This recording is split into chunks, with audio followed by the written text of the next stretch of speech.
All right, well, thanks so much for being up here and joining us tonight. I know that every single one of you feels like me and doesn't know what's going to happen next. So that's wonderful. That hopefully will facilitate a very interesting conversation and discussion. But before we get started with that, there's a few presenters here who have not been introduced officially, so I am not prepared to do that. So I'm going to ask you to introduce yourself officially. Let's just go down the row here and just tell us your name, your basic position, and then we'll move on to the questions. Yeah.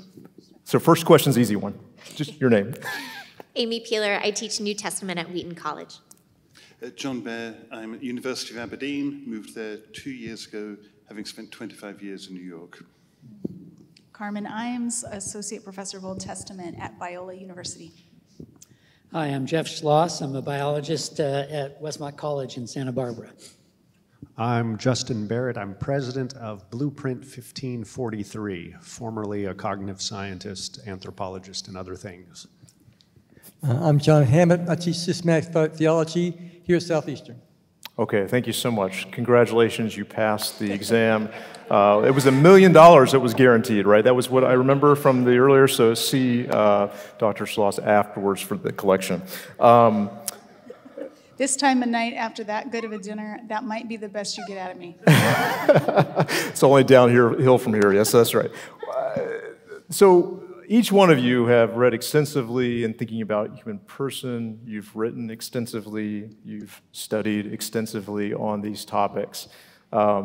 People in this room are obviously interested in these topics. Otherwise, they wouldn't be spending their evening here with us.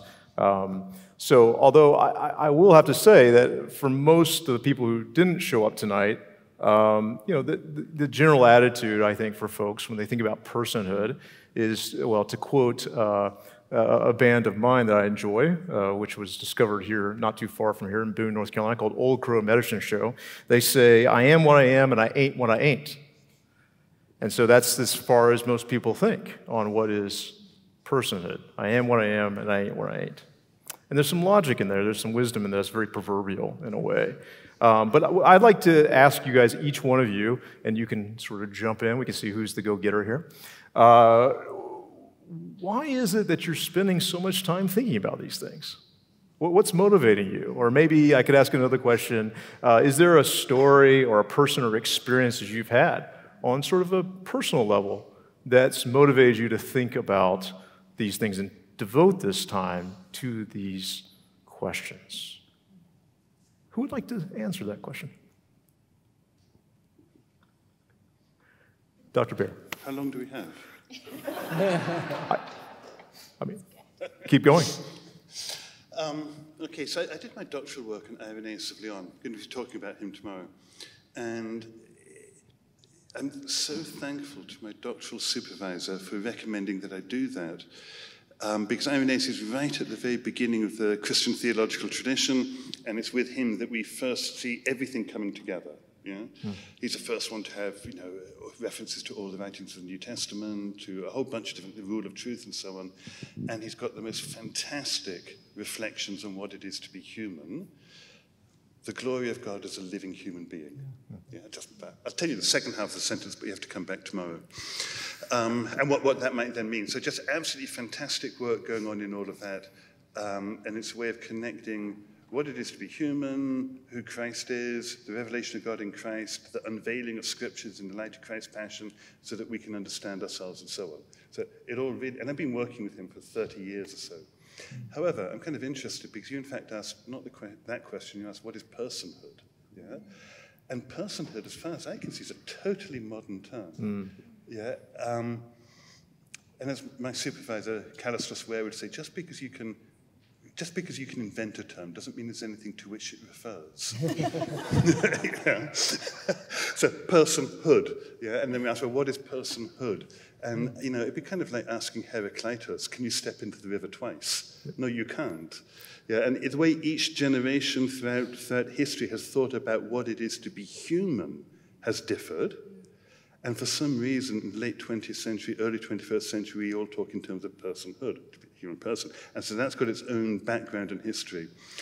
And so rather than doing all of that and, so on the one hand, yes, it is totally who am I and what is it to be human? But that changes throughout the course of history.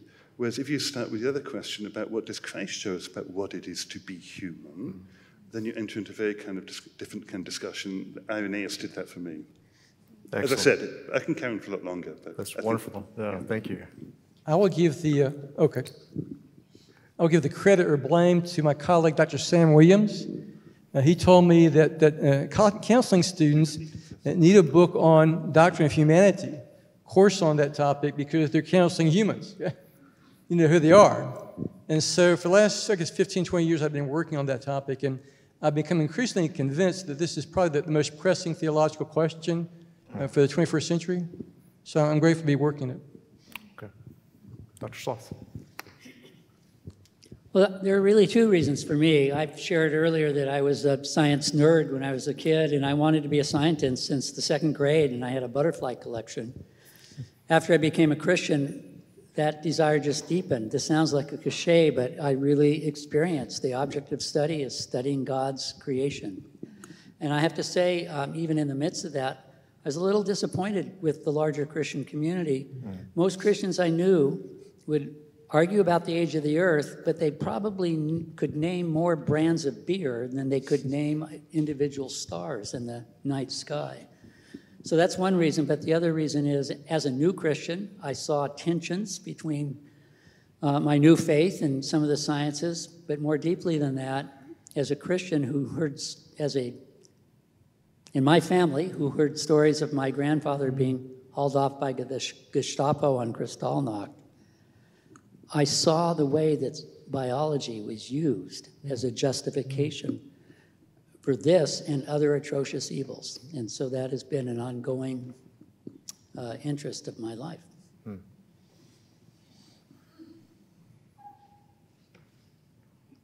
I think for me, it seems like a pressing question of our time to define our own identity, to discover our personhood. And we live in a generation where that's like anything goes, it's up for grabs. And so I think I'm seeing a tremendous pressure among young people to self-define. And that's part of what pushed me to say, what does the Bible say about who we are? And can that ground us so that we don't feel like we're just kind of, I don't know, I can be anything, I'm making it up as I go. And like, is there at the core, what does God tell us about what it means to be human? I was educated at a Christian high school for which there's much to be thankful, but there was a bit of training that humanism was a bad word, and I think it was kind of an era of worldviews, et cetera, and be afraid of humanism. So when I then started studying scripture, and it's first Greek that just lit my fire. I love the nuts and bolts of the language. Catherine and I were speaking of this. It's so beautiful. But then when I had a chance to become acquainted with theology, then I started to learn humanism has been crafted in a negative way, but actually the Christian story teaches us what it is to be fully human, and that's a good thing and a beautiful thing. And I think at base, there are so many who are still wondering, what is it to be human? And especially those like myself who have grown up in more fundamentalist type circles, there's a real hesitancy to know one's humanity. And I think these kinds of questions open up spaces to affirm the Imago Dei in ourselves, and then we can come to a place of seeing how God intended us to be. I think I stumbled into this in the following way. I too was a sort of a science biology nerd, and then I took my, as an undergraduate at Calvin College, I had to take a psychology class just for distribution requirements. At the same time, I was taking my first biology class, and psychology was cooler. And we call that backsliding. Well, that's why you shouldn't lead with cell biology and genetics. When we might need to separate you two. I see this is a poor choice. But please continue.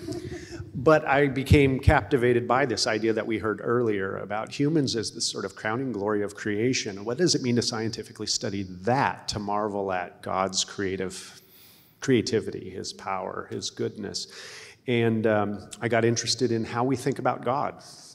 And so I wanted to do psychology of religion type things, which then, through a series of strange events, got me into a developmental psychology lab where I was using these methods that were very hot at the time for studying how it is that children come to understand other people's minds and distinguish between mere objects and what the jargon of my field is intentional agents, but you might say persons, and what that looks like developmentally. And I wanted to apply those same kinds of insights from how do we start identifying other people as persons and to how do we understand God as a person. And so suddenly I was in the thick of the psychological side of these issues, which then moved over to and does that tell us anything interesting about maybe the broader theological and philosophical issues? Well, thank you for sharing those. Those are intriguing directions, and interesting to hear the different things that are motivating us to do what we do. That's really intriguing to me. I'd be interested to ask, and maybe I'll start here with my colleague, Dr. Hammett, and then come this way, just to have some order here. My question would be something like, what does your distinct field or your distinct angle on looking at these questions, the particular question of what is a human being, what does it address? Like, what are you after? So as a systematic theologian, what would you say this is what we're seeking after within this question? Well, I don't want to be too obvious, but again, my basic question is asking the question, how has God designed us as revealed in Scripture? And so I look at the original design for humanity in Scripture, and the issues of what we look like empirically today are interesting, but not fundamental to me. So I'm looking primarily as a scriptural point of view, try to take something of a historical theology point of view, but looking at what did God design humans for? I guess I'm very much drawn to this, or sustained in this area by the obvious kind of confusion we have culturally over the question. Whether it's talking about human enhancements and transhumanism, that's raising questions about what it means to be a human. Comparison with animals, a lot of this is wrapped up in ethics. Our treatment of animals also raises these questions. Disability issues raise these questions. And they're fascinating because all of them, getting good answers to those questions, it seems to me, head us toward, well, once we can identify what it means to be a human being, then we can start talking about, and what does it mean to live into sort of our telos in that regard and have a flourishing or thriving life. That's where the rubber hits the road for me, and how do we encourage the church then to be a vehicle for promoting flourishing? But to do that well, we need to know, well, what's our end? What's our telos? And particularly in our distinctively human kind of way. Wow, that's a great question. My area of biology, but biology in general, has sought for many years to repudiate the notion of a purpose or a telos, have tried to fit in with the physical sciences, and some of this has emerged from Descartes' view of organisms as machines.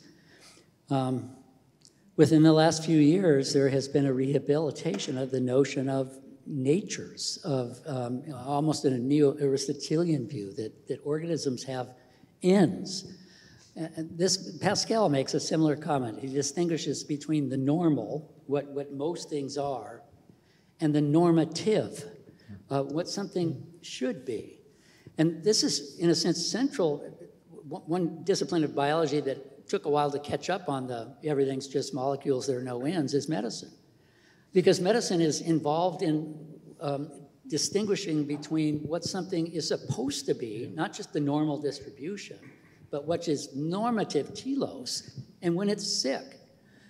So I'm really interested in that. I think it relates to issues of biological racism. This group is not what they should be. It relates to issues of sexuality and gender when we're not what we're created to be. And, of course, issues of moral norms.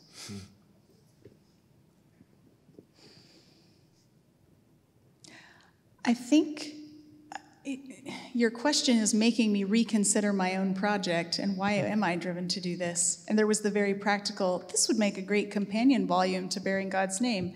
And then we would sort of have two threads running through the whole Bible, in terms of biblical theology. One is covenant and the other is creation. But I think what came out in my paper today has also been a driving force for me in that I'm seeing how many ethical outworkings there are of this doctrine. If we really understood who we were as humans and what God designed us for, then in all of these areas we would be thinking differently, living differently. So the sort of practical question is, I think, what drives me now, because I've watched over the past, handful of years, what seems like a radical disconnect between things I was taught that the Bible teaches growing up and then what I see evangelicals as a whole openly embracing as a culture. And I feel like if we actually came back to the core of who we are as humans and then who we are as people who bear God's name,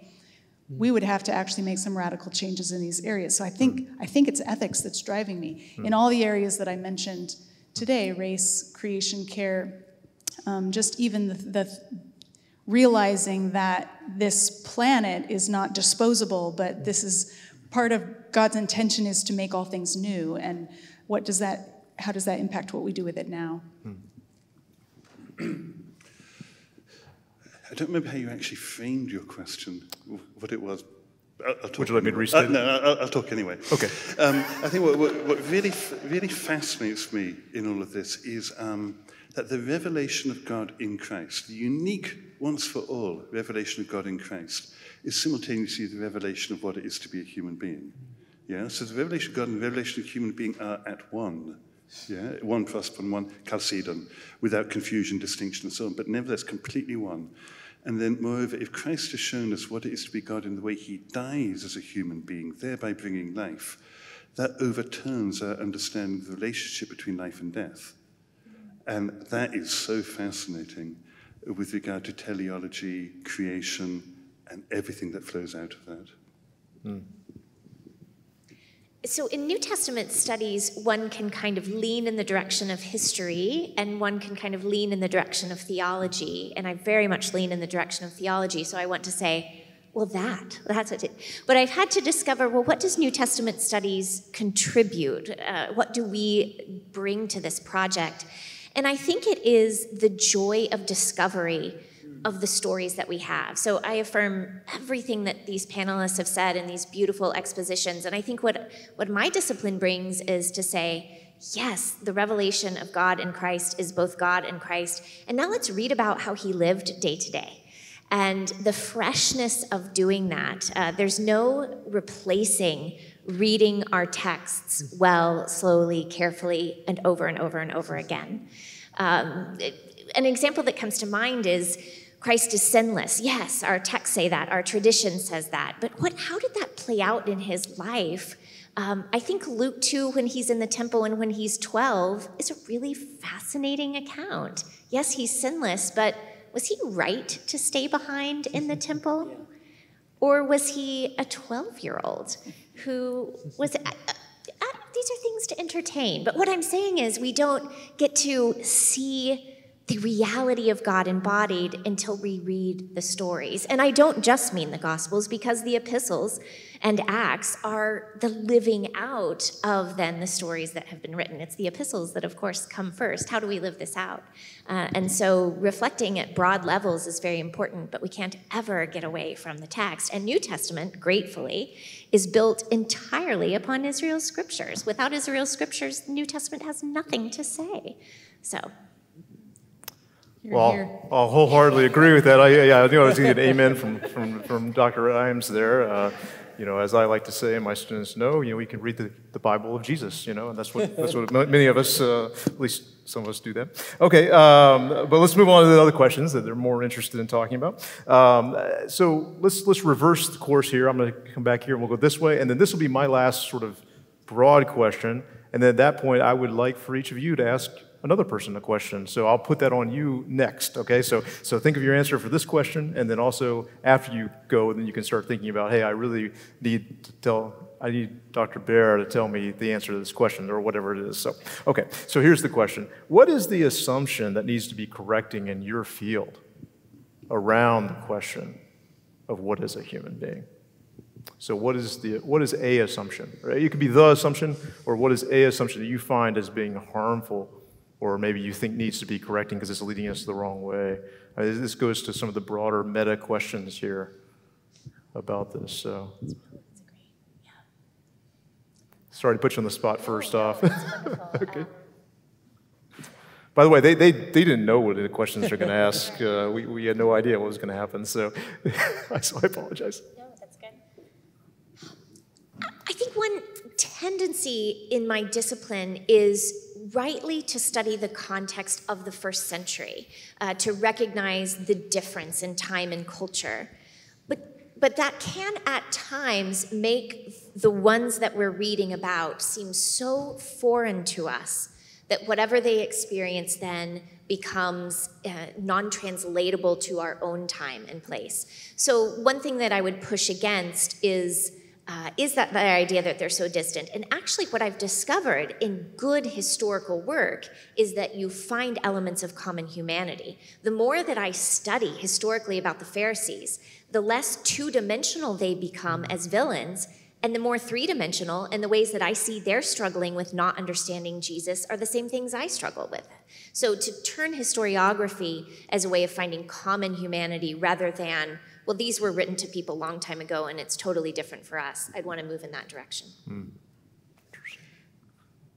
So presuppositions that we might have that we need to work hard to overcome. Yeah? You get it. Okay. Simple question. Normally I speak extensively when I start talking, but I'm going to be very brief. And my answer would be that we are already born into life as a human being. Wrong, wrong, wrong. Can you give us one more sentence on that? No, that'll wait till tomorrow. Tomorrow. Well, I could say that what needs to die is that the idea that the Imago Dei was lost at the fall. But since I already said that earlier, I'll give a different answer. I think Joshua Swamidass kindly pointed out to me earlier that we're all white, and all of the scholars that I surveyed earlier are white. And there's a bit of an echo chamber effect in the worlds of biblical studies and theology, in which we're only reading people who look like us and listening to people who look like us. And so I feel like probably broadening the discussion to some other traditions would be tremendous, would open up new avenues and show us where we're stuck that we didn't even realize we were stuck. And so I think that's true across Old Testament studies. I'm reading everything I can right now by people of color because I haven't been asked to up till now. And so I feel like I'm sort of trying to figure out where are my blind spots, what have I been missing. Clearly I didn't do that enough with my the people that I chose to read for this, but it's a project. Well, I think the thing that most needs changing, and thankfully it is currently being challenged in changing, is a methodological issue. It's starting with a commitment to a particular causal narrative that mutation and selection is the ultimate sculpting force of everything human, and then trimming our conception of the human to fit that. And it's not just Christians. Steve Gould we talked about just so stories and Darwinian fundamentalism, but I'll give you a quote that emerges from this. The evolutionary biologist Michael Gisland says, "Scratch an altruist, watch a hypocrite bleed. No hint of genuine charity ameliorates our vision of society once sentimentalism has been set aside." There's no empirical merit to that. That's just an inference from a starting almost metaphysical commitment, and it's time to change that. One little PS, I think There are lots of reasons to do that. Marxists and feminists and just people who said, let the data speak for themselves. But the philosopher Al Plantinga talks about what he calls theistic or Augustinian science. He says there are certain things we might expect to see in the natural world, given a biblical understanding of that world. We don't try and look for proof, but we allow that to frame our hypotheses that we deem worthy of investigating. Kind of like Jesus on the shore telling the disciples, throw your nets out on the other side of the boat. So throw our nets out on the other side of the boat and ask, is agape love, is altruism an identifiable aspect of flourishing in human beings? I'll take psychology as my discipline here, psychological science, for the sake of your question. I've heard more than once the following slip, which is pretty funny sometimes. And that is, look, we looked at infants, we looked at toddlers, we looked at children, and then we looked at humans. And it really is a slip. Because there's this kind of assumption that we're not human until we're adults. And a really important and powerful thing that I learned from my doctoral advisor was sometimes you get insights into the mature form by studying development that you cannot get any other way. And it can lay bare the relationship among different factors, including those that constitute what it means to be a human being. And so taking that kind of a developmental approach can be really helpful, and not forgetting that children are humans too. Interesting. I'll give a couple. First is the second, Dr. Imes' idea in theology as well as Old Testament studies.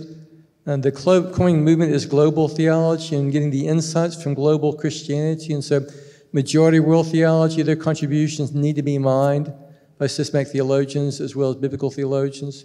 And that's one thing. The second thing is a more specific thing, but in discussions of the image of God, there's some that say there's so many different ideas, interpretations, we can't get any certainty about this.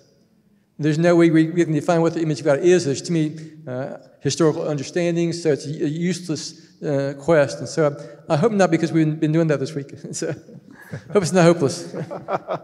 That's great. I'll ask the first question, and then someone else can jump in here and ask a question of someone else. So Dr. Sloth, you just said something very interesting to me about thinking about how narrative plays a role and how we as humans think about who we are. You also talked about in your talk earlier about distinctives and exceptionalism. Is the telling of narrative one of these distinctives? Is the telling of narratives, telling of our own story, part of our distinctive as humans? I don't know the answer, but sorry to put you on the spot. If someone else wants to jump in.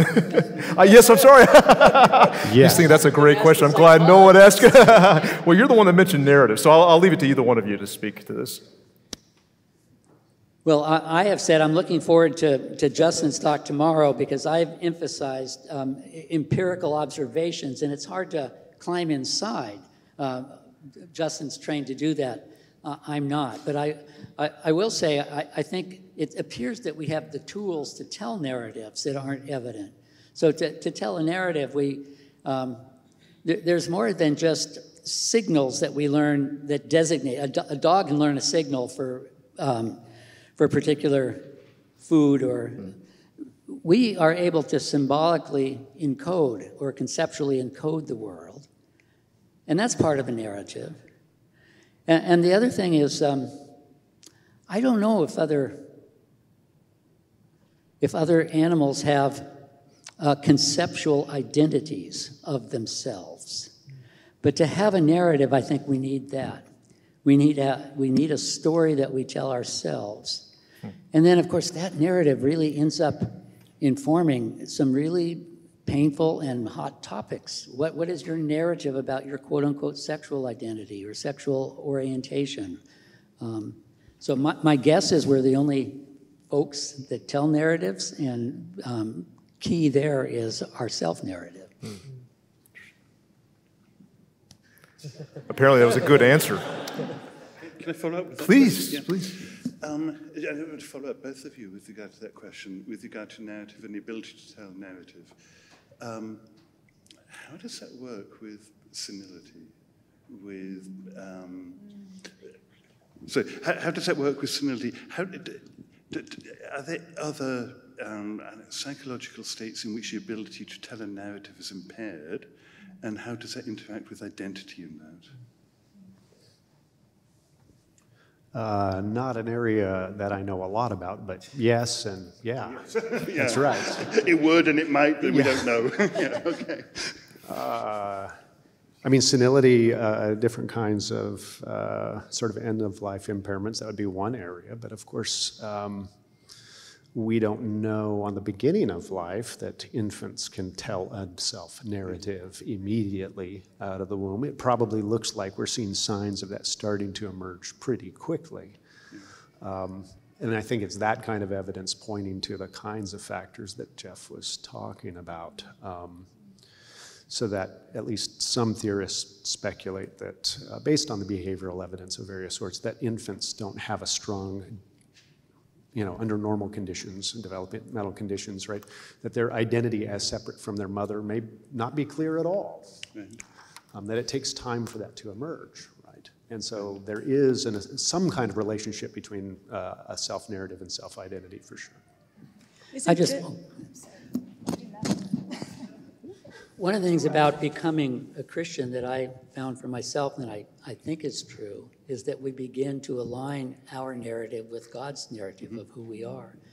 And I think that even when we have not developed a narrative or when it erodes, God has a narrative. Yeah. And there's a prayer, I pray to thee, not who I think you are, but who you truly are. Mm-hmm. And I think God says the same to us. He knows who we truly are, even when we're fuzzy about it. Mm-hmm. So can I just be a bit more specific? For instance, in the case of a child developing with autism, does the ability to tell narrative, is that affected by that? Sorry. Is the ability to tell a self-narrative affected by autism, autistic spectrum problems, and so on? Or do we just not know? I suppose it would be hard to know. On the severe end of autism spectrum disorder, we don't even have regular language abilities, and so it would be really hard to tell. I'll talk very briefly about this tomorrow, but it seems that there's a little bit of an emerging consensus that developmentally beginning at around 9 months of age, children from about 9 to about 14, 15 months, they're starting to figure out that other people see the world in a slightly different perspective than they have, and they can kind of compare these two perspectives to a certain extent. And to Jeff's point about this someone else having a narrative about me, that seems to be really important, because we do seem to discover our own thoughts as we're imagining other people's thoughts about our thoughts. I think what I wanted to interject is this is why John Kilner says it's so important that we don't locate the Imago Dei in that self-consciousness or rationality, because as soon as you have someone who can't articulate that, then are they not the Imago Dei? So to locate our personhood in what God says about us means wherever you're at, or if you become senile, you might lose self-consciousness, but you haven't lost personhood because you don't define your own personhood. Yeah. Can I start a fight between these two? Yeah. Just only if it's in love, though. I mean, they're next to each other, so it should be easy to hit him hard. No, I heard what sounded like maybe a friendly amendment that Jeff was suggesting in his presentation to something that you said, right on this point. And that is, there has been, as far as I can tell, a move in theological analyses away from these capacity-based views of Imago Dei. But that doesn't, if I understood Jeff right, it doesn't follow from that God's designation of us as imagers, his representatives, those he's going to be in this special love relationship with, is not predicated on a species that has certain capacities. That is, even though we don't identify the capacity as the Imago Dei, it may be the entirety of ourselves. It is, at least in part, because we have these capacities that he says you are Imago Dei. So I'm curious how the two of you, if you disagree on that point, if, who's going to win the fight? Just, I mean. Well, I'll jump in. I don't think the Imago Dei and God calling us is equivalent to God calling Abraham, where he could have called another human. I don't think God could have called fish to bear the image of God. And I'm being serious about that. I think it assumes certain capacities which he endowed us with. But we all have compromised capacities. Yeah. And so while it assumes capacities, none of us have all of it, what it takes. Right. So there's no, boy, am I with you on this. There's no, we've lost the Imago Dei. Yeah. We have the call, we are called, and his strength is made perfect in weakness. We need divine supplementation, and it doesn't all come in this life. Yeah, I like that. I had a really good thought a moment ago, and it's the time of night where those are fleeting, because I'm human, right? And I think that as we're defining personhood, it's not that we don't have capacities, it's that we can't root the Imago Dei in that capacity. I know what the thought was. I was on a podcast a year ago with some Christian scholars and a Jewish scholar, and we had a conversation about the Imago Dei, and I agreed to come on because I wanted to learn from the Jewish scholar and say, okay, how do you think about this differently? Because I was aware that Jews as a whole, as a rule, don't talk about Genesis 3 as a fall. They don't describe it as the fall. And so I was very curious how Imago Dei conversations would differ. And he insisted that for Jewish thinking, the Imago Dei is corporate.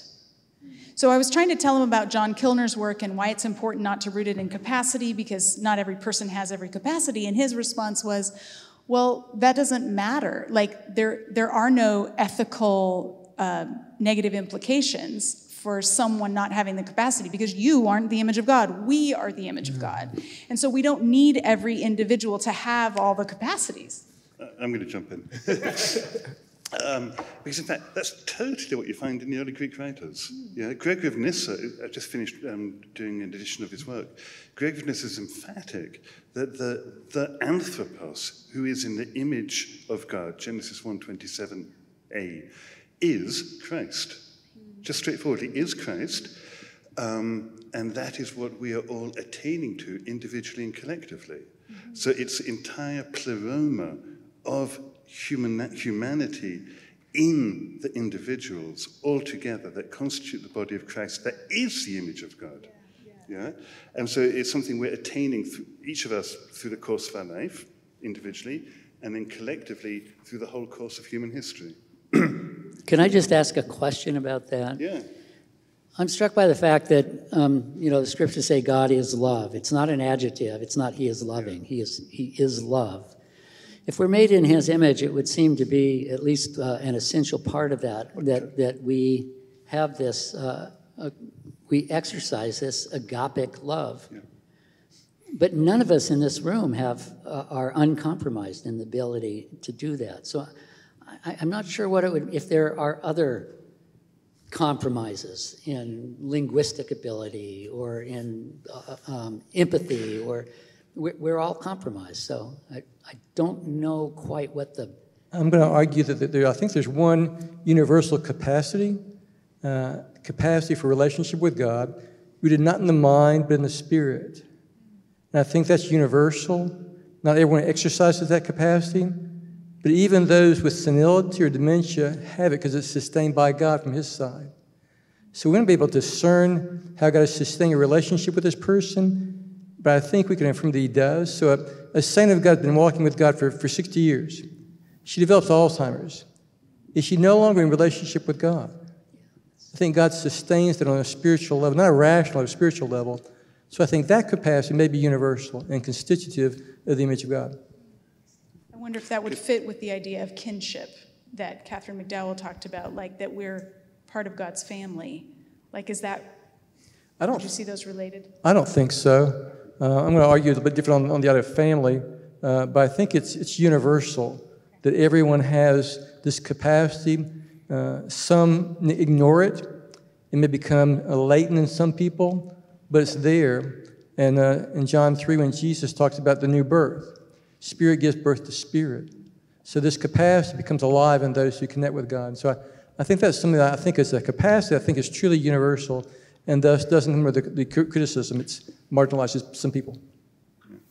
I'm also going to jump in a bit to answer your question, Jeff, about God is love. Yeah? I mentioned that I find most fascinating the fact that it's a revelation of God in Christ, specifically as he lays down his life in love for the neighbor. That shows us what it is to be God and shows us what it is to be human simultaneously.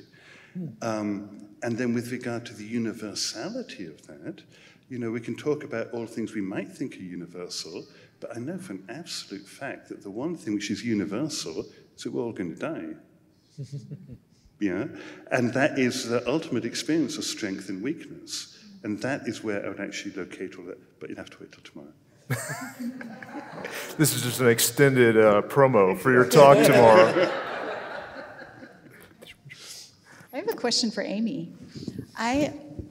You made a comment in passing in your paper about Adam being incomplete and needing a partner so that he could become complete. And then I got to thinking about my comments on singleness and how we don't do singleness well.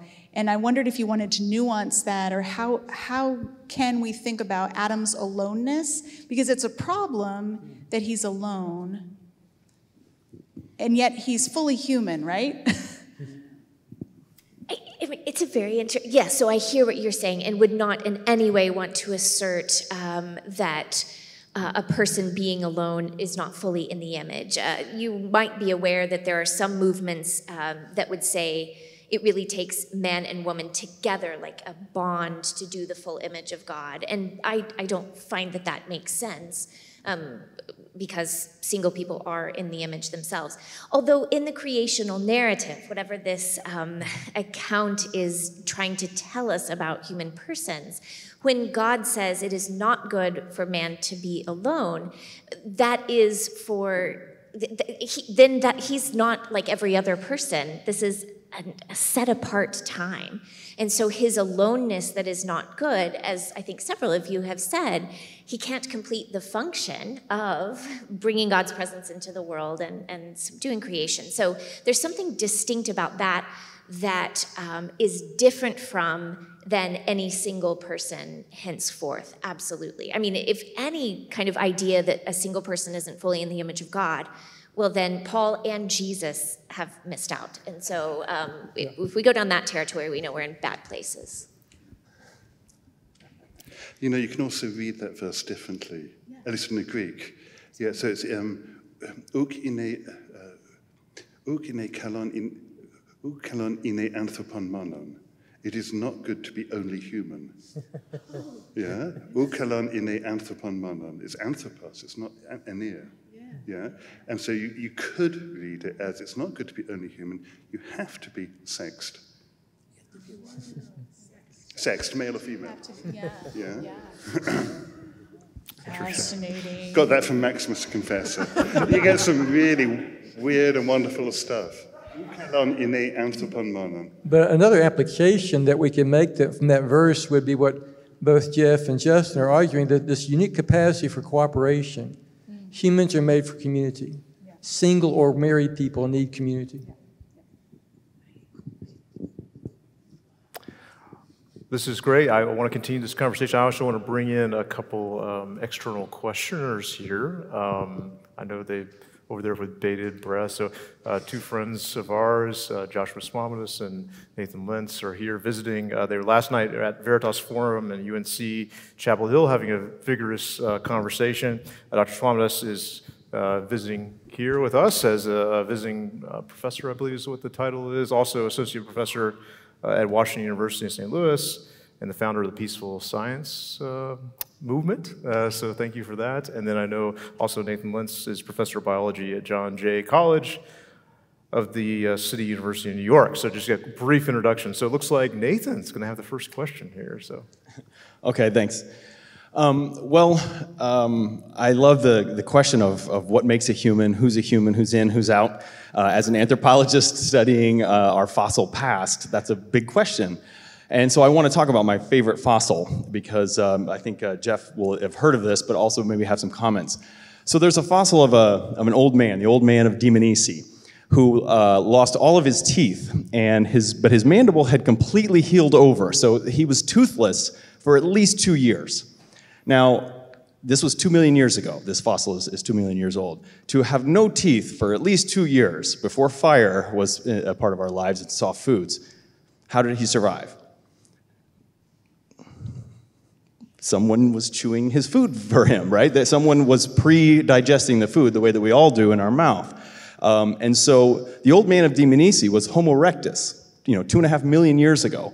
So the question is, if we define humans, as I love, Jeff does, as the capacity to love each other without limits and without expectations, was Homo erectus human?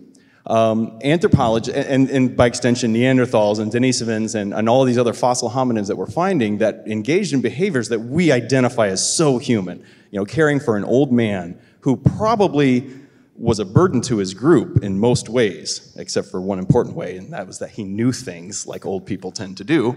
But he was cared for by his group, and at great cost. These are nomadic creatures. They weren't sitting in one place, but they were caring for this very old man. Was he human?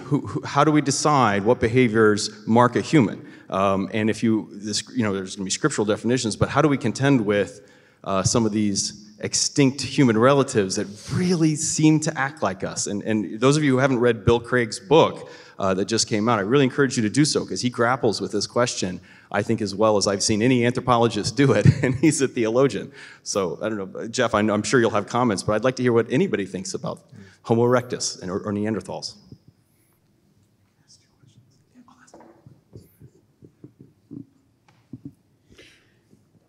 Well, I'll jump in. I began my talk today with talking about different ways, not different definitions, but different domains of definition of the human, taxonomic, ontological in terms of capacities, or theological. I personally think ontologically, Neanderthal and Erectus would be human, and an anthropologist that I have immense respect for, Terry Deacon at UC Berkeley, stringently pushes this. Now, and my task wasn't to define the human, but just take Homo sapiens as an existing group of humans. What traits can we identify? I think the most important question is one that Josh actually raises, and what does it mean theologically to be human? And that I don't think we can glean from the anthropological record or from biological taxonomy. I like the question, it's fun. I've had this conversation with a bunch of high schoolers at a summer Bible camp where we talked a little bit about the possibility of Homo erectus and Homo neanderthalis in the new heavens and new earth, because they too were imagers. Which, as far as I can tell, there isn't actually any deep theological problem with that. I'll remind some people that who maybe have forgotten that C.S. Lewis wondered about another planet, Mars, in his space trilogy, where there are multiple beings that have this special relationship with the divine, and it was clear he's drawing parallels to being in the image of God, and that there could be multiples, and why not in some ways. It's the kind of thing that we could argue about what is conceptually required, affectively required, and so forth for that kind of behavior. I'm not entirely convinced, but I'm sort of intrigued by the possibility that Homo erectus shows these kinds of behaviors.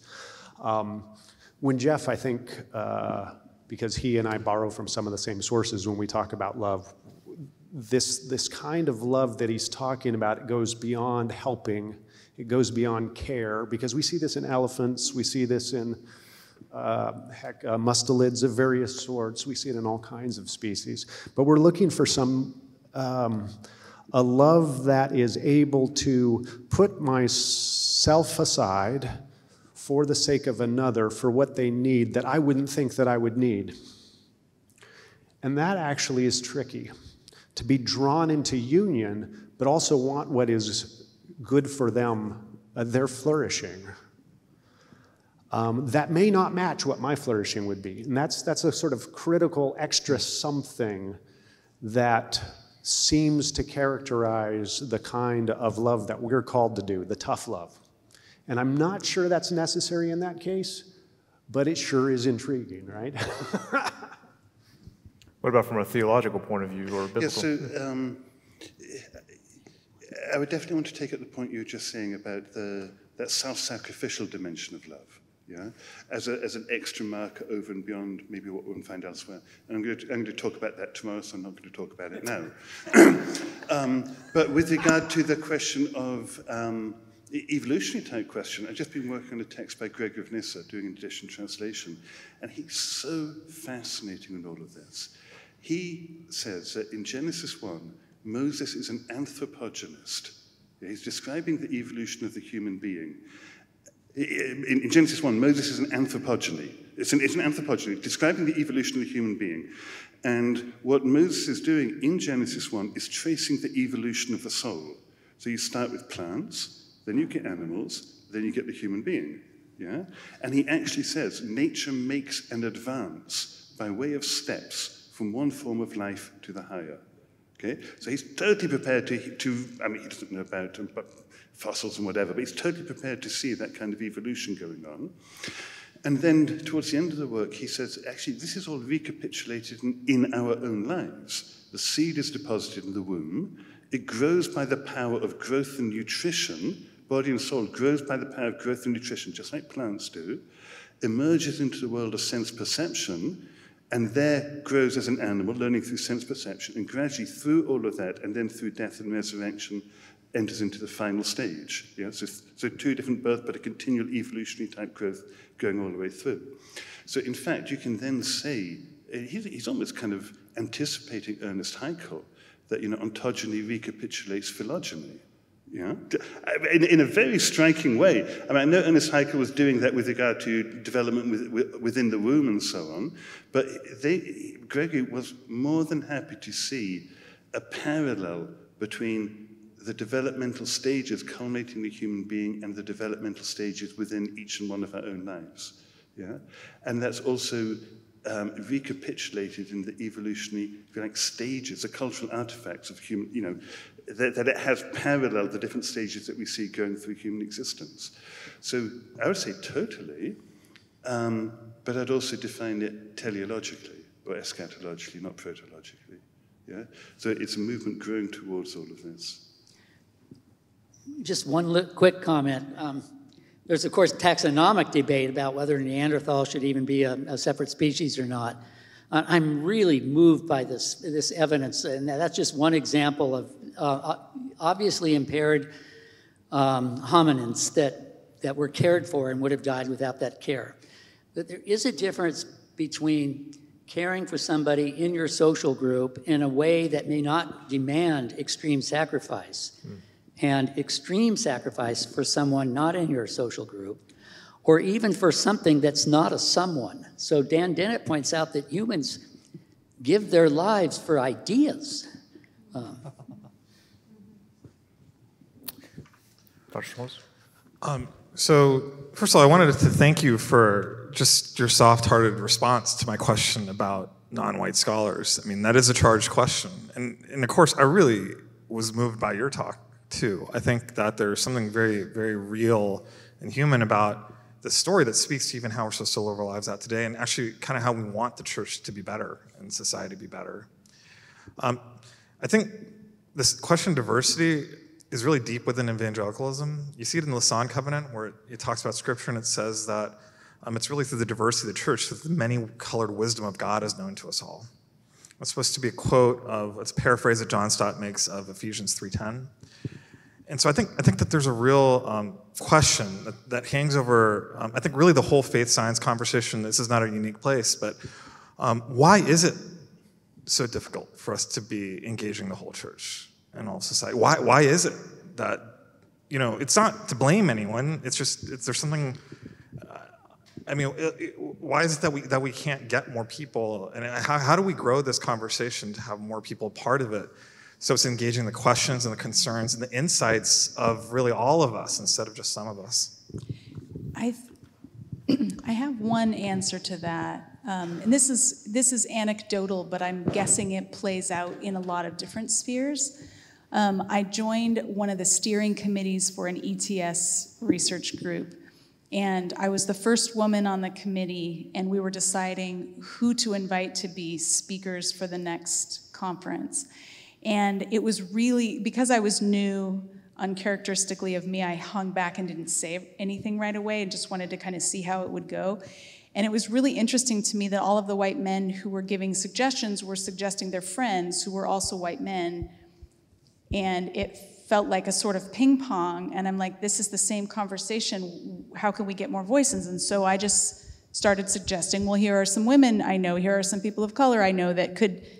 And they were like, oh, yeah, good idea. And it was like, there wasn't a hostility towards it. There was just kind of a default, you pick your friends. And I think it's hard to underestimate the power of that energy that goes into planning all kinds of events and assembling authors for a book and inviting people to apply for faculty positions. And you could just multiply it time and again, where we know who we know, and because we've been educated in mostly mono-ethnic contexts, the people we know are like us, and we've been reading people like us, and we go to conferences with people like us, and so it's a self-perpetuating thing. Even if there's a sort of theoretical openness to more voices, we just don't practically know people, which is why this Every Voice Kingdom Diversity initiative is I think has such a powerful potential, because we're going to help you find the other voices. You say you don't know anybody else, but look, here's some ideas. Like, you suggested a book to me right away earlier, like, there are Black writers on the image of God. Why haven't you read them? Like, oh, thank you, because I hadn't come across it. Chip suggested that I be here at this conference because he happened to see a tweet in which I said I was writing a book on the image of God randomly last summer. If he hadn't seen that tweet, I wouldn't be here. Would you have two women? I don't know.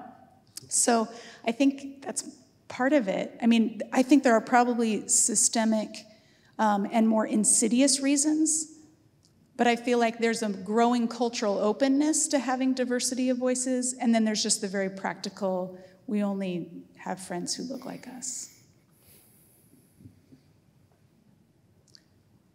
I have shared with you that I'm a Christian, and I actually literally believe I'm alive today rather than many of my friends from that era who aren't.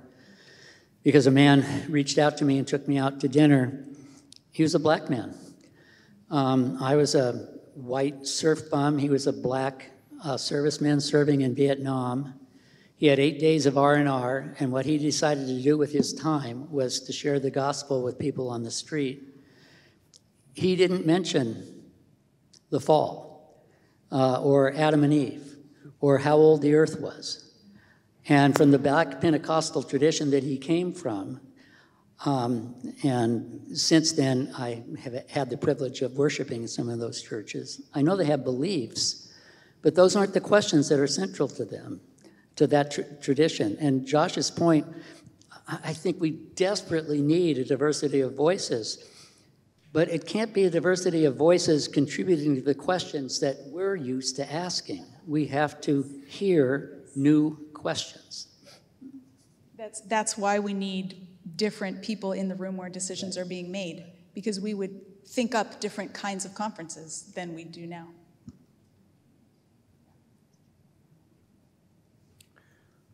All right, I'll give another option for another question and follow-up, yeah. Okay, this might sound a little science fiction-y, but what do we do when we encounter persons, either from another planet or our general artificial intelligence finally comes along and you have people who have, or entities that have some kind of experience where they suffer, right? That's I think, a key condition. Are you capable of suffering? Well, then if you are, then we have to treat you with some kind of care. So, are we going to evangelize, or how image of God? I will certainly evangelize. But that's a question I have, because my idea of how I would like to interact with these people might be very different than the Christian perspective. So I'm wondering, the day might come when we're contacted by another species from another place, or we create them through artificial intelligence.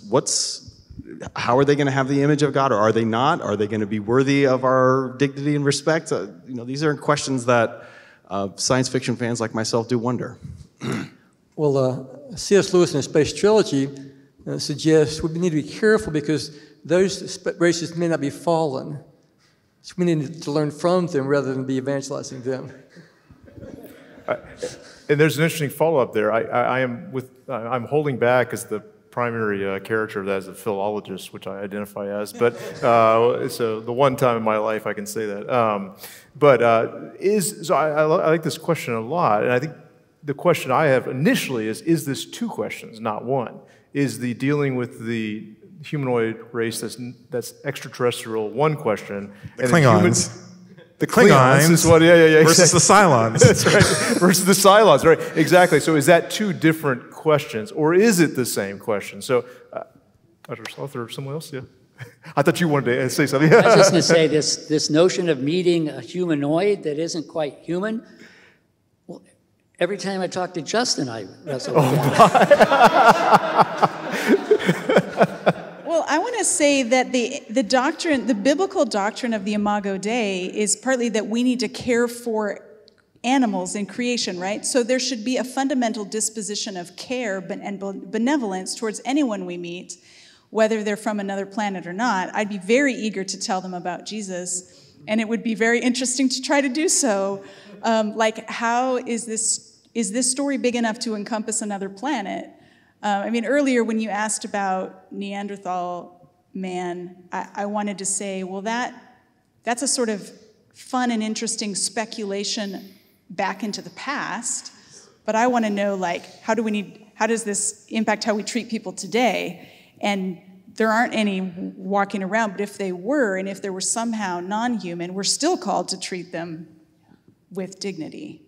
Not human dignity, maybe, if it's an animal, right? But unless Neanderthals are human, which is the key question, right? Right. So I guess we can cross that bridge when we come to it. My sense that the New Testament authors, right, who, of course, don't know about these kind of things, but yet I do believe they're writing the words that made sense to them, that were the words that God intended.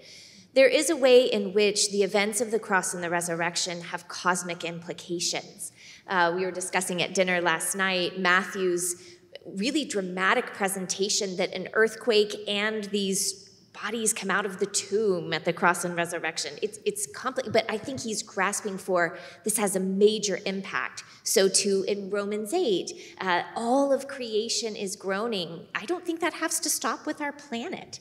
And so that can extend to the suffering of others.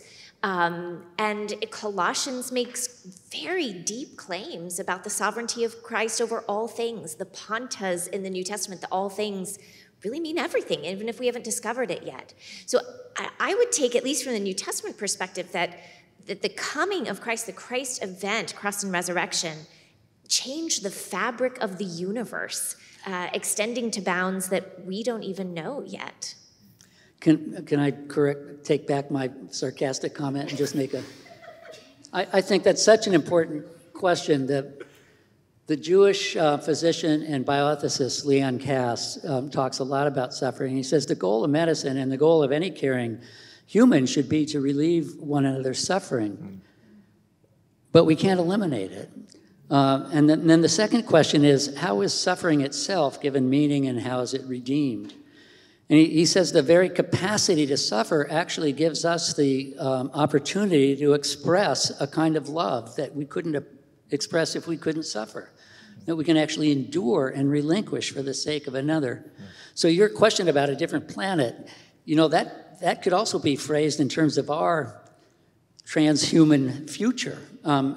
Are we seeking to relieve suffering, or are we seeking to change human beings so that they're no longer capable of it? And that's a question worth wrestling with, I think. Yeah, and if I can interject a question from the crowd, and Joshua, I'll let you have another one in just a moment here. I promised him two, so I'll try my best. But the question that I think relates very well to this from the Slido was, excuse me, I'm sorry, wrong one. Yes, here it is. Will those with mental disabilities be healed in the eschaton? Is the telos of the mind such that it must be healed? Or would they cease to be themselves, if so? So this, I think, is a wonderful question. If anyone wants to jump in there and give us the easy answer. Oh, sure. I'm always happy to jump in. The more I read Paul Corinthians 15, the more I am so struck by the way his discussion throughout it concludes, that it's not simply death and resurrection and all he's got to say about that, but that he changes to speaking in a mysteriological language, which he doesn't do at all elsewhere.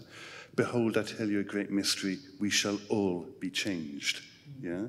So transformation is actually at the heart of it. In fact, transformation, therefore, is a bigger mystery than death and resurrection. We shall not all sleep, but we shall all be changed. So at the heart of the Christian proclamation, then, is that proclamation of transformation, which implies both continuity and discontinuity. Yeah? And so, if you were to take an image for that, the chrysalis being transformed into a butterfly, continuity and discontinuity. You're not going to ask, will the chrysalis retain its state when it becomes a butterfly? Every cell of the chrysalis has kind of died and been transformed and risen as a butterfly. Yeah, so I think we limit our sights too much by identifying ourselves with how we are now.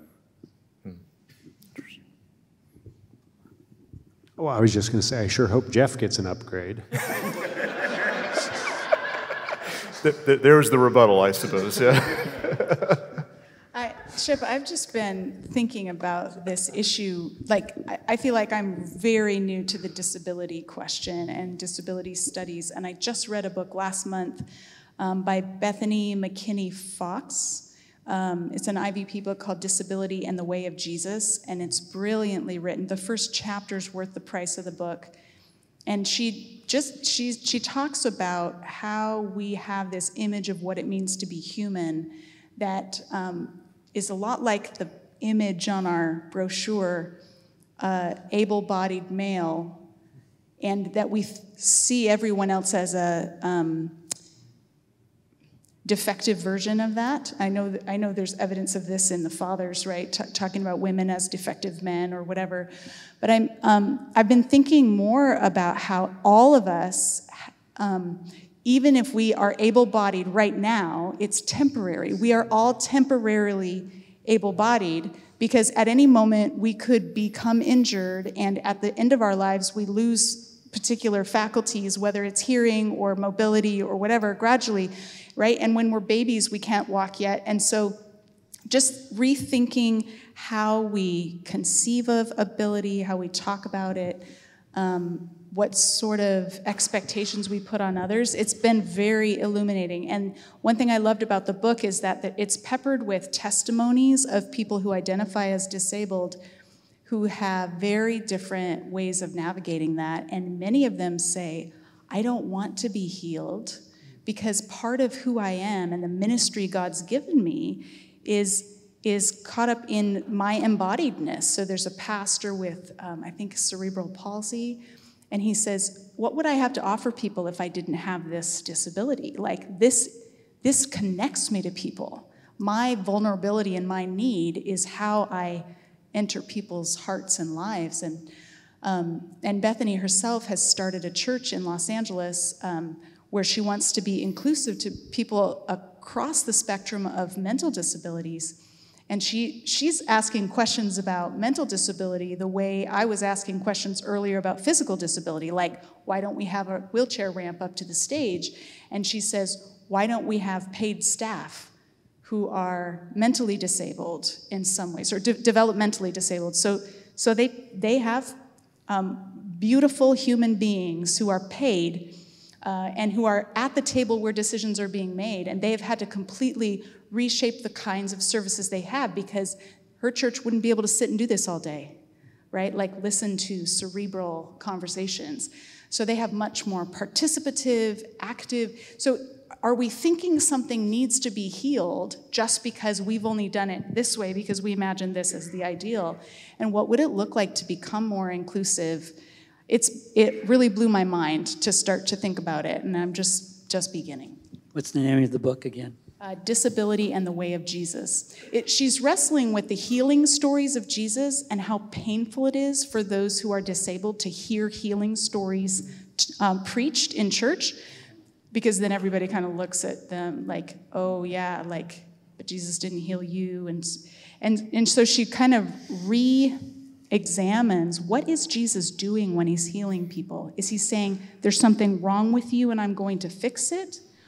Or is there something wrong with the community because the community has not made this a place where you as a person can thrive?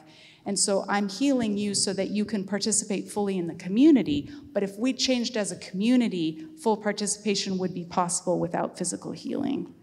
It's just very thought-provoking stuff. Yeah, interesting. This is a great conversation. We're going to keep going, but I do want to go back to So I want to make a comment and a question. And it kind of ties a lot of the stuff together about disabilities and also what Nathan talked about. I think one thing that I noticed actually about the example he gave, and there's many others too, for example, very like life-ending injuries that people end up having the fossil record, but then they live for many years and it heals.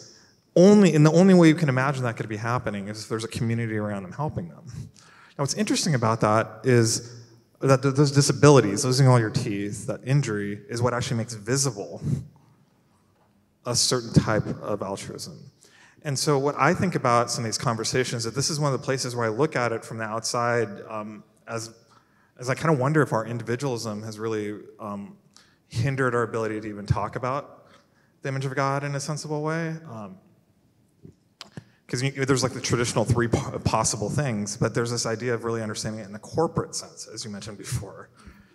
And in that sense, there's actually something that becomes visible about the image of God when there are people that are very broken in it that would not actually be visible if we were all all fully put together. And that's something that they give to us. So when we have like a parent that has Alzheimer's and it's gone away and they're not there, in the same way, we're still able to take care of them. That makes visible something about the image of God. When we have a child, or even someone who will never have like a rational mind on this earth. And so when I think about that too, when I think about heaven, I think that maybe there will be people that are disabled, but we would have a certain sort of way of engaging with one another such that they wouldn't seem like a disability. Some of the testimonies in this book were by people who say, I never feel disabled until I run up against structures that haven't been built with me in mind. And then I feel my disability. When I need help to get up on a stage, then I feel it. Otherwise, I'm fine. Yeah, so what I'm calling out is just the idea of thinking about the image of God corporately seems deeply understudied. And the way how that actually starts to make us think about the diversity of the church in a different way. And I hope someone takes that up and can kind of teach us about that.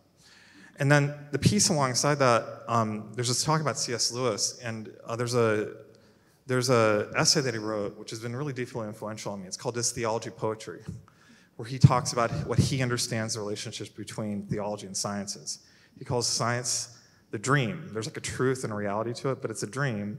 And theology is like the waking world, where he tries to make sense of everything together. I'm a scientist. I love science, and I see a reality there. But even the best of us that are not Christian will acknowledge that there's certain parts of reality that science just doesn't take hold of. And I think the best of theology I've encountered is really it actually starts to give a coherent account of everything together, yet so many times academic theology can become so niche and almost the exact opposite of that. So my question is this: is it possible that, how does that sort of theological voice, that voice that actually makes sense of everything together, arise? And how does that actually happen? And a community? I mean, is there a possibility even in our lifetimes and in our communities to actually have that sort of voice arise in maybe a more diverse way that really starts to make sense of everything together? Big question, sorry.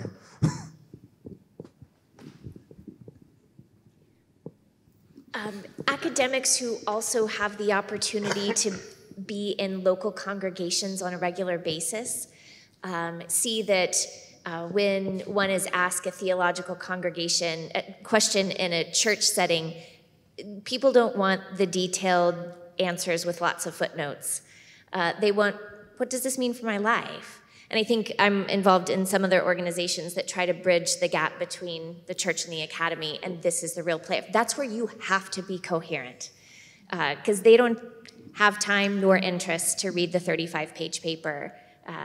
They want to know, where is God meeting me now? So I think if there's coherence, academic theology has to go back to our roots of being rooted in the church, and that happens through practical experience. And for many of us, we're involved in the church in many ways, and that means getting to know our people there and hearing their theological questions. And I also think it's a heavy dose of humility, that you can say, well, I don't know everything, but let me tell you a short story of how it puts together.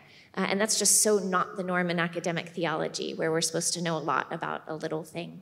So the church, in short, is the place of coherence, I think.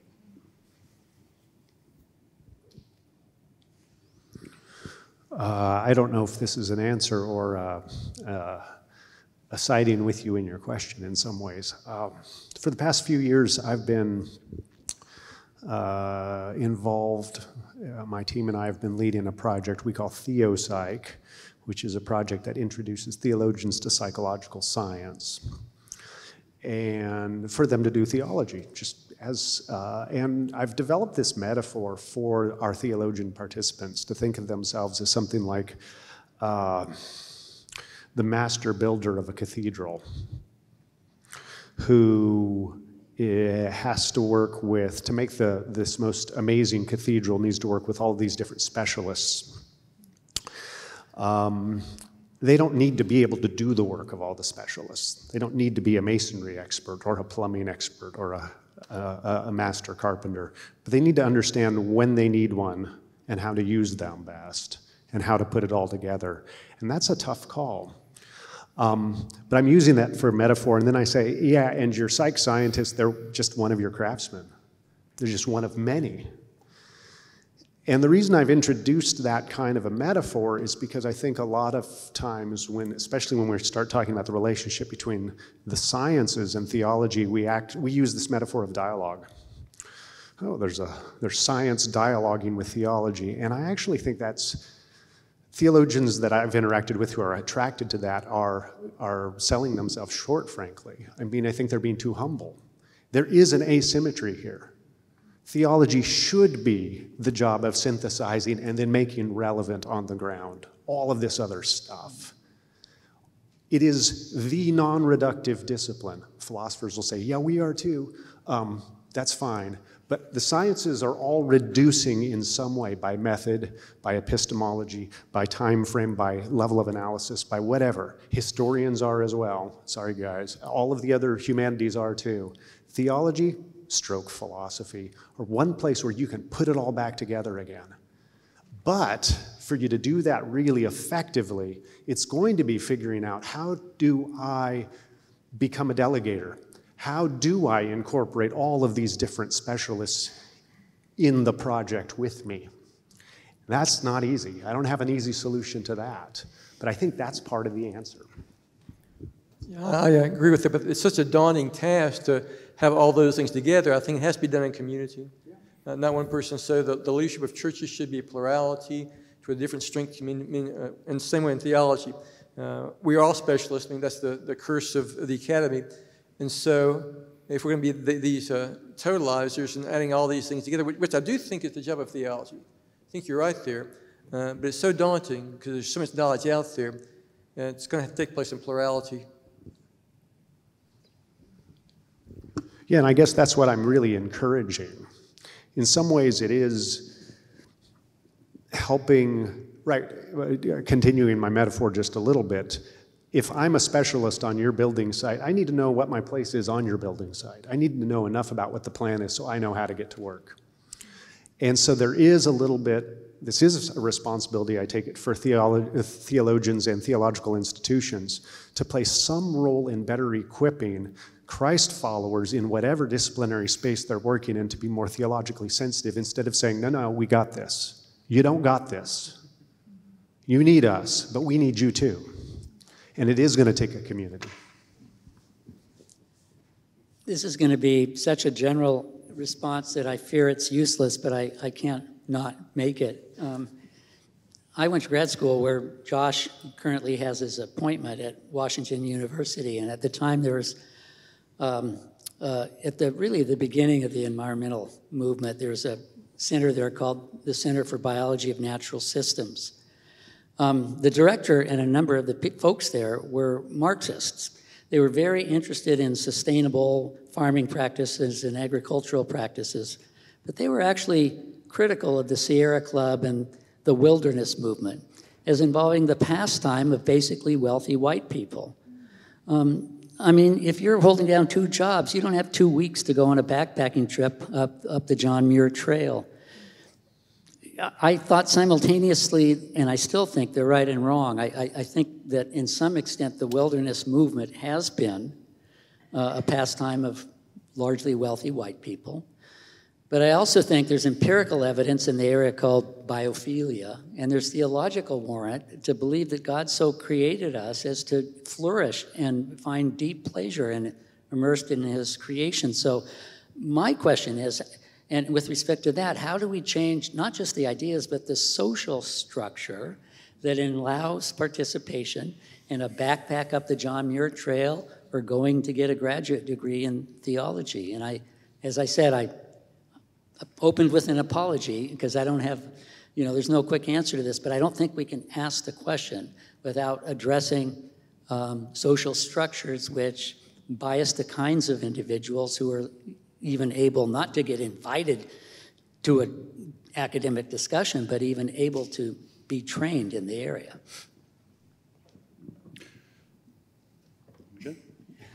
I have my students read a short chapter in a book. I'll think of the author's name in a moment, Bob Ekblad. It's called Reading the Bible with the Damned. And he works in the Skagit Valley prisons in Washington State, works with a lot of immigrants who are in prison for not having papers to be in the US and then caught for petty crimes. And he reads scripture with them. And it's really insightful what he sees in scripture through the eyes of inmates, that things I haven't noticed before. But in part of a chapter, he talks about a time he spent in Honduras reading Psalm 8, which we started with today, reading Psalm 8 with Hondurans who were, just on the edge of survival in a very hostile environment, living in poverty. And he was fascinated to find they felt that nature was an adversary to them. That when you've got Gore-Tex clothing and all the REI gear, then going into creation is like a really awe-inspiring experience. But when you're living on the brink of poverty, the next hurricane could put you under. And so they felt like God was angry and nature was their enemy. And so they don't see nature and go, wow, isn't God amazing? And that was really eye-opening for me to think about how different communities experience creation and how, we just think, wow, I'm so inspired, but that's not everyone's experience. Which is much more like the ancients read the scripture as well. Think of Psalm 29, the voice of the Lord thunders, right? So it's not only, that's a function not only of what you have, whether you have Gore-Tex clothing or not, but this whole nature, red and tooth and claw movement was associated with the temperate culture's discovery of the tropics. And it is a different story there. I taught a field course in Costa Rica, and after 2 weeks in, this was completely spontaneous, counting 200 bites on one leg. I got bit and I shouted out, "I'm tired of being food." So, yeah, it's not just a simple matter of, boy, the world's pretty. So So I think I've kind of lost what the question was. Okay, and as we're going through The question, I mean, I pointed to the issue of the corporate image of God, which you mentioned, the corporate image of God. I just think it seems very understudied and very fruitful, and I pointed to some of the reasons why I think it is, which locates it in something other than individuals, which is what's happening with all the three major ones. It's basically very individualistic versus that. That was the first thing I pointed out, if you wanted to comment on that. And the second one was, how is it that, I mean, how could it be that theology really could be the thing that's making sense of everything together, rather than being just kind of a niche niche academic conversation? I mean, how could it get to the point where it's kind of fulfilling C.S. Lewis's image of theology, which is that it's the place where, I mean, that's how everything gets sorted out to make sense. That's not in an anti-science way. He's just saying that science is valid but limited, but theology is how we make sense of everything together. Yeah, and there was some aspect about the question pertaining to community and church. Or was that a different question? That was the first answer. That was the first answer. But that wasn't my question. Maybe that's what it is. Like that. So, yeah, that was my question. And it's maybe also a vision, too, of what draws me as a scientist to be curious about the theological conversation, because I want that type of theological voice to rise. That's what I'm drawn to. That's what I hope for, and I very rarely see it. I wanted to comment very quickly on the corporate image of God, just to see if I can stir things up a little bit. I don't like the corporate image of God idea. And I don't like it for two reasons. One is that Jesus is the perfect image of God by himself, not corporately. Second, we can do thought problems like this. Suppose a person is sort of stranded on an island all by themselves, isolated, no fault of their own. Are they no longer the image of God? That doesn't seem right to me. But I appreciate some of the concerns that a corporate image of God is trying to address. I think there are other ways to go about this. And none of that is to erase your very good points earlier when you were prefacing the question or the comment about how we see, how we can image God even better in community in response to the diversity of each other. I think those are separable issues. I'm attracted to, so in Nick Wolterstorff's book, Justice, he talks about image of God as a resource for backstopping the idea that humans have a special kind of dignity and worth that is separable from other parts of creation. And if I'm remembering right, he develops this, an analogy a little bit like, this will be my paraphrase of, so sorry, Nick, if you hear this. This idea of a blueprint or something like that for humanity that then gets manifest in lots of different ways. I was just talking about builders. Here's another one of those types of things, because you can imagine a blueprint for a bunch of houses, but each of the houses look very different, but they actually all have the same blueprint. And they've been finished with different materials, they've been built at different times, they've maybe have weathered in lots of different kinds of ways, but they all have the same blueprint. That blueprint is in the mind of God. Now that's not enough for him. He then goes to say, and things of that blueprint are things that I love. And because he loves them, they have intrinsic worth. Just like if one of you, if my wife has a precious object to her that she genuinely loves, then it has more worth all of a sudden. He sort of draws upon that idea. And that helps us address some of these issues with development. The infant who is impaired doesn't have all of the capacities. Yes, they are not actualized on this side of the eschaton, but God loves that infant because that infant is still created with the same blueprint. And God has chosen to love the things that are made with that blueprint. Again, I'm paraphrasing Nick, and I think he ends up then building an idea of justice around that addresses all, because he's trying to deliberately address these kinds of disability and diversity kinds of issues, but without giving up entirely the idea that God wasn't, as Jeff talked about earlier, entirely arbitrary in designating who is image of God. that he did pick out a particular kind of species.